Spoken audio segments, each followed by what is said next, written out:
Okay, students, so let's begin. Last lecture में हमने क्या किया था? We did the types of events और हमने अभी 4 types के events ही पढ़े थे, जिसमें से one was impossible, second one was sure, third one was simple event and the fourth one was compound event. ठीक है, अभी मैंने आपको बोला कि टोटल 6 events आपको पढ़ने हैं जो types of events हैं, उसमें से 2 are still left. One is mutually exclusive events and the second one is exhaustive events. अब उन दोनों इवेंट्स को पढ़ने से पहले स्टूडेंट्स हम क्या करेंगे, we'll first do the algebra of events, क्योंकि वो दो जो टाइप्स ऑफ इवेंट्स हैं वो बिना एल्जेब्रा ऑफ इवेंट्स को पढ़े हम नहीं डिफाइन कर पाएंगे. Fine, so let's begin with the topic algebra of events before doing the last of the 2 types of events. Fine, okay. तो एल्जेब्रा ऑफ इवेंट्स आपको मतलब आपको ये वर्ड देख के ही समझ आ रहा होगा. जैसे एल्जेब्रा को सुनते ही हम ये बोलते थे जैसे plus minus multiply divide. Similarly अब आप क्या करने वाले हैं, इवेंट्स जो कि सैंपल स्पेस के सबसेट्स हैं, ठीक है, अब हम उनका एल्जेब्रा पढ़ने जा रहे हैं. देखिए उसके अंदर प्लस माइनस मल्टीप्लाई ऐसी चीजें तो नहीं होंगी, बट उसके अंदर कैसे हम टूल्स यूज कर सकते हैं ये आपने सेट थ्योरी में भी पढ़ा है. सेट थ्योरी में आपने पढ़े थे सेट्स, जिनके अंदर हम टूल्स कौन से यूज कर सकते थे, ये वाले. हमने ये सारे टूल्स यूज किए थे, जैसे कि 2 सेट्स के बीच का यूनियन, 2 सेट्स के बीच का इंटरसेक्शन, 2 सेट्स के बीच का डिफरेंस एंड एक सेट का कॉम्प्लीमेंट, यूनिवर्सल सेट. ये सब आपने सेट थ्योरी में पढ़ा था, ठीक है. तो आप ये फॉलोइंग टूल्स लगाते थे सेट थ्योरी के अंदर, ठीक है ना. वहां पे भी हम सेट्स की बात कर रहे हैं और इवेंट्स भी क्या है, सैंपल स्पेस के सबसेट्स ही हैं. तो कहीं ना कहीं event is a subset of sample space. तो जो प्रोबेबिलिटी पढ़ते हैं ना, it is analogous to the set theory. Analogous का मतलब क्या है, कहीं ना कहीं सेट थ्योरी और प्रोबेबिलिटी एक दूसरे से मिलती जुलती चीजें ही हैं. फाइन, वो कैसे अभी आपको क्लियर आउट हो जाएगा कि मैं जो बोलना चाह रही हूं वो किस सेंस में कह रही हूं. Set theory is analogous to the concept of the probability. ये दोनों साथ साथ चलते हैं, मतलब जो कंसेप्ट आपने थ्योरी सेट थ्योरी में लगाए थे वही कंसेप्ट आपके प्रोबेबिलिटी में भी चलेंगे, बस थोड़ी लैंग्वेज का फर्क होगा. जैसे वहां पे आप टूल्स यूज करते थे यूनियन, इंटरसेक्शन, कॉम्प्लीमेंट, डिफरेंस, ठीक है ना. यहाँ पे आप टूल्स यूज करोगे और एंड, क्योंकि ये प्रोबेबिलिटी की लैंग्वेज है एंड ये सेट थ्योरी की लैंग्वेज है, ठीक है. So let's begin. सबसे पहले हम पढ़ेंगे प्रोबेबिलिटी के कंसेप्ट के अंदर कॉम्प्लीमेंट ऑफ एन इवेंट. अब आपने कॉम्प्लीमेंट वर्ड सेट थ्योरी में भी पढ़ा था और आपने वहां पे पढ़ा था कि किसी भी सेट ए का, ठीक है, मैं मान के चल रहा हूं एस सैंपल स्पेस है, ठीक है, और ए बी सी डी ये सब ना इवेंट्स हैं. These all are events. तो मतलब ये सब सबसेट्स हैं. देखिए सबसेट है तो मतलब इंडिविजुअली ये सेट तो है ना. तो मैं मान के चल रही हूं कि complement of an event A, कोई भी मैंने इवेंट ए उठा लिया. अगर यही मैं बात करूं सेट थ्योरी की लैंग्वेज में, तो आपने कॉम्प्लीमेंट की क्या डेफिनेशन पढ़ी थी, यूनिवर्सल सेट में से माइनस कर दो जो ए सेट के एलिमेंट्स हैं, तो आपको ए कॉम्प्लीमेंट मिल जाता है, जिसको आप कभी कभार ए सी से भी डिनोट करते हो और मैं ए डैश से भी डिनोट करती हूँ. These both are the representation of complement of a set. तो अब अभी जो आप इवेंट ए ले रहे हो वो एक सबसेट ही है ना सैंपल स्पेस का, तो इंडिविजुअली वो एक सेट ही हुआ. तो उसका कॉम्प्लीमेंट का क्या मतलब है सेट थ्योरी की लैंग्वेज में, universal set minus that given set. मतलब इस कॉम्प्लीमेंट के अंदर वो एलिमेंट्स आएंगे जो ए के अंदर नहीं होने चाहिए, वो बिल्कुल भी ए वाले एलिमेंट्स नहीं होने चाहिए जो कॉम्प्लीमेंट में आएंगे. ये आपने सेट थ्योरी से बहुत क्लियरली पढ़ा है. फाइन, तो मैंने ऐसे एक सैंपल स्पेस ले ली. अब मैं कोई भी एक रैंडम एक्सपेरिमेंट ले लूं, मैं एक कॉइन को 2 बार टॉस कर लूं, तो मेरे पास ये सैंपल स्पेस आ गई. ओके, अब मैंने इवेंट ए को डिफाइन किया एग्जैक्टली 1 टेल, ठीक है. तो एग्जैक्टली 1 टेल में 2 ही आउटकम्स आए. अब अगर मुझे इसका कॉम्प्लीमेंट लेना है तो मैं क्या बोलूंगी, ए अगर मैं इसका कॉम्प्लीमेंट ए डैश अगर मैं इसका कॉम्प्लीमेंट डिफाइन करूंगी, तो कॉम्प्लीमेंट का मतलब क्या है, हमें एग्जैक्टली 1 टेल वाला केस नहीं लेना, या तो नो टेल वाला केस लो या तो 2 टेल्स वाला केस लो, क्योंकि कॉम्प्लीमेंट का मतलब तो यही बनेगा ना. देखिए यहाँ पे sample space as a universal set act कर रही है। ए कोई भी इवेंट एक्ट कर रहा है तो इसका कॉम्प्लीमेंट क्या होगा, यूनिवर्सल में से ये वाला माइनस कर दो तभी तो इसका कॉम्प्लीमेंट आएगा। आई होप मैं क्लियर हूं इस चीज में। ठीक है, अब आप जो कॉम्प्लीमेंट लैंग्वेज है ये आपने सेट थ्योरी में भी पढ़ी है और आप इसको देखिए प्रोबेबिलिटी में भी पढ़ रहे हो कहीं ना कहीं। तो that is why I am saying that probability is analogous to the set theory. Okay students, तो आप देख ही रहे हो, yes we are discussing the algebra of events और अभी हमने इससे पहले किया है complement of an event A। ठीक है, मैं आपको यही बता रही थी कि जो probability का जो concept है that is analogous to the set theory। ठीक है, analogous अभी आपको और क्लियर हो जाएगा मैं क्या कहना चाह रही हूँ। Analogous means it's simple as similar। ठीक है, अब मैं आपको बताती हूँ कैसे मैं बोल रही हूँ। जैसे कि मेरे को एक इवेंट डिफाइन करना है, अब आप खुद ही समझ रहे हो ये प्रोबेबिलिटी की लैंग्वेज में बात हो रही है और जो यूनियन है आपने सेट थ्योरी में किया है तो दोनों इक्वल बोल रही हूँ। मतलब इस इवेंट को अगर मैं डिफाइन करूं तो ये सेट थ्योरी में क्या कहलाया जाएगा, ए यूनियन बी। लेकिन आपको यहाँ पे ए यूनियन बी करके नहीं गिवन होगा, आपको तो ऐसे इवेंट ए और बी भी नहीं पता चलेगा। आपको खुद क्वेश्चन को पढ़ के सिचुएशन पढ़ के समझना पड़ेगा स्टूडेंट्स कि इसके अंदर कौन से इवेंट को लेने की बात की जा रही है।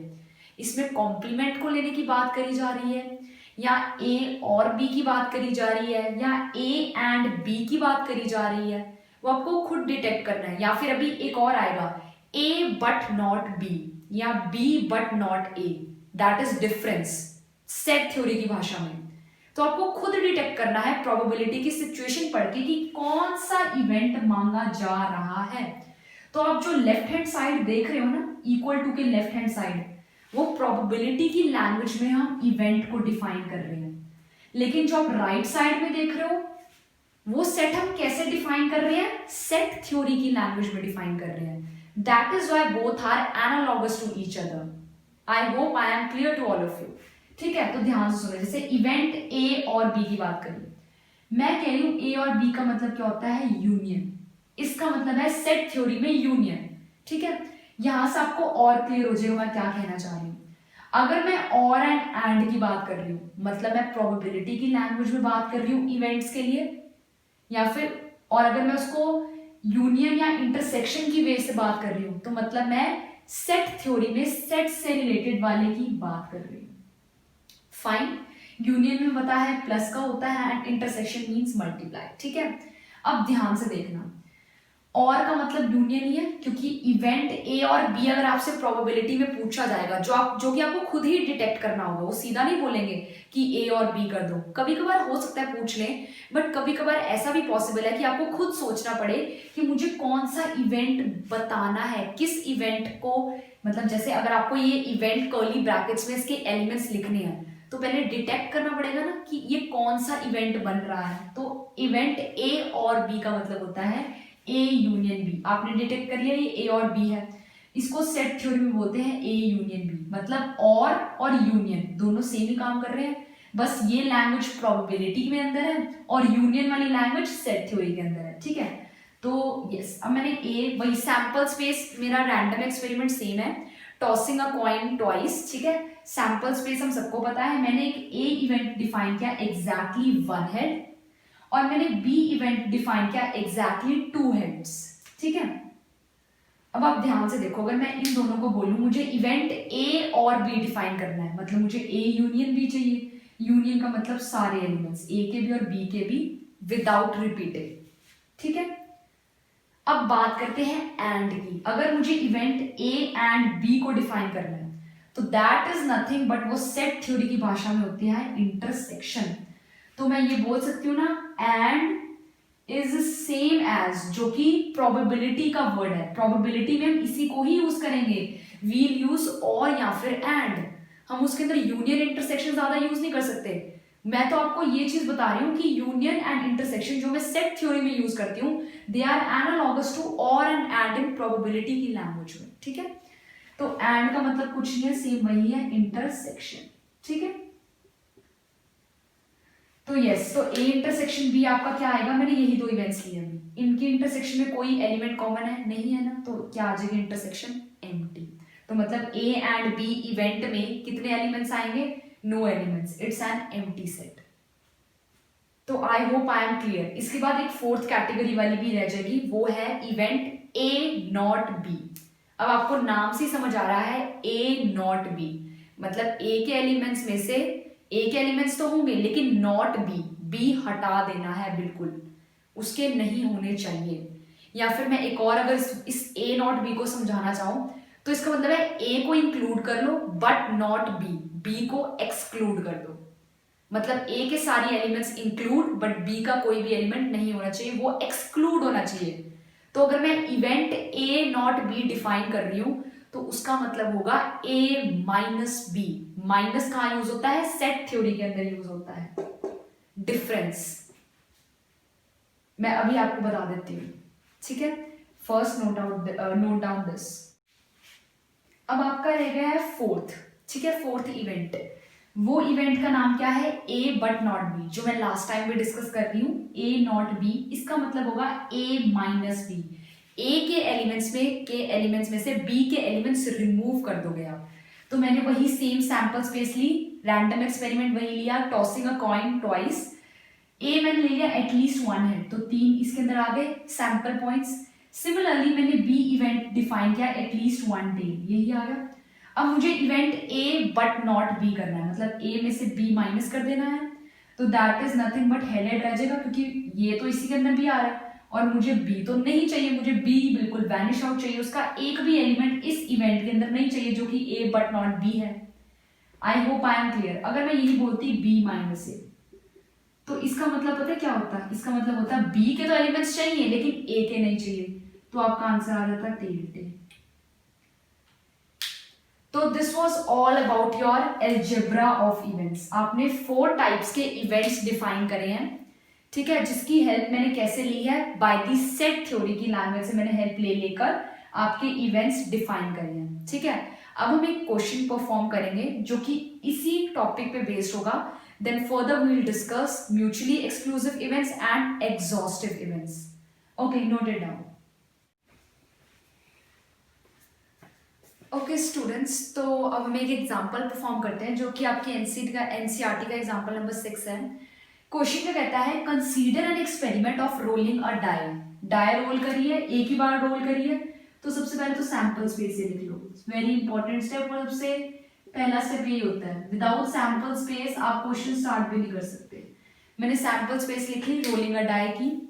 ए मैंने इवेंट लिया गेटिंग अ प्राइम नंबर, तो यहाँ पे ए इवेंट के भी सेट्स लिख दो, एलिमेंट्स सॉरी, ए सेट के भी एलिमेंट्स लिख देते हैं। गेटिंग अ प्राइम नंबर, ठीक है, 1 is neither prime nor composite, ये आपको पता ही है। 2 is prime number, 3 is prime number and 5 is prime number, ठीक है ना। तो आप खुद ही देख रहे हो ए इवेंट ही है सैंपल स्पेस का, ठीक है, सबसेट है। सिमिलरली बी भी डिफाइन कर देते हैं। बी आपको गिवन है getting an odd number, odd क्या है 1, 3 एंड 5, यही ऑड नंबर है। ओके, सो अब स्टार्ट करते हैं क्वेश्चन, क्योंकि ए बोला और बी बोला तो मैंने सब कुछ लिख दिया जो मुझे चाहिए था। अब पहला पार्ट करते हैं, ए और बी। आपको इवेंट ए और बी लिखना है इस इंफॉर्मेशन से, मतलब आपको क्या लिखना है, ए यूनियन बी। अगर मैं सेट थ्योरी को देखूं तो यूनियन में क्या होने वाला है, आपके पास कौन कौन से एलिमेंट्स आ जाएंगे, 1, 2, 3, 5 विदाउट रेपिटेशन। तो इवेंट ए और बी डिफाइन हो गया। Next A and B event को डिफाइन करना है, तो ये क्या होगा, nothing but A intersection B. Intersection में दोनों की कौन कौन से एलिमेंट्स आ रहे हैं, 3, 5। फाइन, नेक्स्ट करते हैं ए बट नॉट बी। ये इवेंट को डिफाइन करना है, मतलब इसके अंदर कितने एलिमेंट्स आएंगे, सेट बनाना है, ठीक है। तो इसको मैं अगर सेट थ्योरी की भाषा में लिखूं तो इसका मतलब है ए माइनस बी। ए में से जितने भी बी के एलिमेंट्स हैं सब हटा दो, ठीक है। तो क्या रह जाएगा खाली तुम्हारे पास इसके अंदर, 2, ठीक है। नेक्स्ट करते हैं नॉट ए। नॉट ए का मतलब क्या है, ए का कॉम्प्लीमेंट, मतलब ए को छोड़ के बाकी सब। तो ए के अंदर क्या है, 2, 3, 5 है, इसको छोड़ के बाकी सब, तो बच क्या गया तुम्हारे पास 1, 4 and 6। ओके स्टूडेंट्स, तो ये क्वेश्चन था जो अभी हमने कंसेप्ट पढ़ा है उससे रिलेटेड। अब हम नेक्स्ट पढ़ेंगे mutually exclusive events and exhaustive events, क्योंकि वो दो टाइप्स रह गई ना भी इवेंट्स की। उसके बाद उससे रिलेटेड भी एक हम क्वेश्चन परफॉर्म करेंगे। So note it down. Okay students, तो we are back with the वही सेम टाइप्स ऑफ इवेंट्स के जो लास्ट टू टाइप्स रह गई थी। First was mutually exclusive events and the last one is exhaustive events. ठीक है, अब म्यूचुअली एक्सक्लूसिव इवेंट्स, इवेंट नहीं है ना, इवेंट्स है, तो मतलब एक से ज्यादा इवेंट्स की बात होगी। ठीक है, जैसे कि two events A and B, कोई भी सैंपल स्पेस एस लोगे, उसके कोई भी दो सबसेट्स बनाओगे जो कि इवेंट्स ही होते हैं, तो वो दो events A and B they are said to be mutually exclusive. इनको मैं म्यूचुअली एक्सक्लूसिव ए और बी को कब बोलूंगी? इफ एंड ओनली इफ, एक ही शर्त पे। इफ एंड ओनली इफ का मतलब होता है अगर ए और बी म्यूचुअली एक्सक्लूसिव हैं तो ये कंडीशन सेटिस्फाइड है, और अगर ये कंडीशन सेटिस्फाइड है तो मतलब ए एंड बी क्या है? म्यूचुअली एक्सक्लूसिव हैं। ये होता है इफ एंड ओनली इफ का मतलब। ठीक है, तो कब होंगे म्यूचुअली एक्सक्लूसिव? जब उनकी इंटरसेक्शन क्या होगी? Empty, they have nothing in common, then the two events are said to be mutually exclusive events. Example लेते हैं, वही रैंडम एक्सपेरिमेंट लेंगे, रोल और डाई, सैंपल स्पेस लिखी मैंने। अब मैंने ए इवेंट को डिफाइन किया getting a number greater than 4, तो 5 and 6। Similarly B event define किया getting a number less than 3, जो होगा 1, 2। अब ए और बी इनकी इंटरसेक्शन में कोई सैंपल पॉइंट कॉमन है? नहीं कॉमन है ना, तो मतलब इनकी इंटरसेक्शन क्या हुई? एम्प्टी। मतलब ए एंड बी जो इवेंट मैंने डिफाइन किया वो कौन से इवेंट्स हुए? Mutually exclusive events. Okay, so the last one is exhaustive events. ठीक है, अब एग्जॉस्टिव इवेंट्स में क्या होता है? मोर देन, अब वही इवेंट्स है तो मतलब एक से ज्यादा इवेंट की बात हो रही है, तभी एग्जॉस्टिव कहलाएंगे। अगेन मैंने वही रैंडम एक्सपेरिमेंट लिया, सैंपल स्पेस वही ली, रोल किया एक ही डाई को। अब ए इवेंट मैंने लिया गेटिंग एन इवन नंबर, साथ ही साथ मैंने बी इवेंट लिया गेटिंग एन ऑड नंबर। दोनों के इवेंट्स के सैंपल पॉइंट्स लिख दिए। अब ध्यान से सुनना, दो इवेंट्स कब एग्जॉस्टिव इवेंट्स कहलाएंगे? जब उनकी यूनियन से मुझे पूरी सैंपल स्पेस मिल जाएगी, दिस कंडीशन। अब आप देखो, इन दोनों की यूनियन से आपको पूरी सैंपल स्पेस मिल रही है, yes, then we can say A and B are exhaustive events. या फिर हम और भी अगर जनरल वे से डिफाइन करें एग्जॉस्टिव इवेंट्स की डेफिनेशन, जैसे मैंने यहाँ पे करी है, तो मैं क्या बोलूंगी? अगर मैं कोई एस सैंपल स्पेस लेती हूँ, उसके E1, E2, En बहुत सारे फाइनाइट नंबर ऑफ इवेंट्स मिले मुझे, और अगर मैं उन सबकी यूनियन निकाल रही हूँ और यूनियन निकालने के बाद मुझे पूरी सैंपल स्पेस मिल जाए, तो ये सारे इवेंट्स E1, E2, En जितने भी सारे इवेंट्स हैं जिनकी यूनियन से मुझे सैंपल स्पेस मिल रही है, तो ये सारे इवेंट्स क्या कहलाएंगे? Exhaustive events. I hope this is clear to all of you. Okay, so yes, 16.2 का जितना भी कंसेप्चुअल था वो आपको समझा दिया गया है। Now you can easily perform exercise 16.2। Fine, note it down.